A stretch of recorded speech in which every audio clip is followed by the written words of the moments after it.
ટ્રેનની ટિકિટ તમે બુક કરાવો અને જો તમારું નામ વેઇટિંગ લિસ્ટમાં જાય તો તમને છેલ્લા ટાઈમ સુધી ખબર નથી હોતી કે શું તમારી ટિકિટ કન્ફર્મ થશે કે નહીં થાય, રાઈટ? But not એનીમોર. હવે તમને 4 કલાક પહેલા નહીં પણ દિવસ પહેલા જ ખબર પડી જશે કે તમારી ટિકિટ કન્ફર્મ થઈ છે કે નહીં.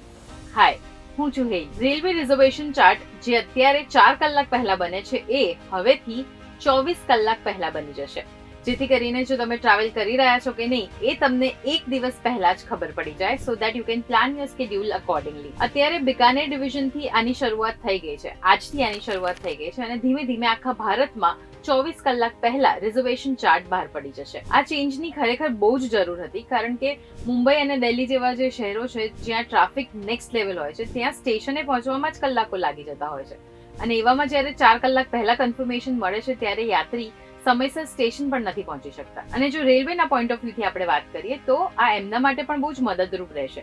જો 24 કલાક પહેલા ચાર્ટ આવી જાય છે તો એ લોકો પણ ડિસાઇડ કરી શકશે કે આમાં ક્લોન ટ્રેનની જરૂર છે કે પછી એક્સ્ટ્રા કોચીસ એડ કરવાની જરૂર છે. જો આ એન્ડ મુમેન્ટ પર જે 4 કલાક પહેલા ચાર્ટ આવતો ત્યારે એ લોકો નહોતા કરી શકતા બીકોઝ સમયનો અભાવ પડતો, પણ હવે 24 કલાક પહેલા જ્યારે ચાર્ટ બહાર આવી જશે તો એમના માટે પણ આ ડિસાઇડ કરવું ઈઝી થઈ જશે. તો ટ્રેનમાં ટ્રાવેલ કરતા તમારા ફ્રેન્ડ્સ અને ફેમિલી મેમ્બર્સની સાથે ચોક્કસથી આ વિડીયો શેર કરજો અને આ અપડેટ એમના સુધી પહોંચાડી દેજો.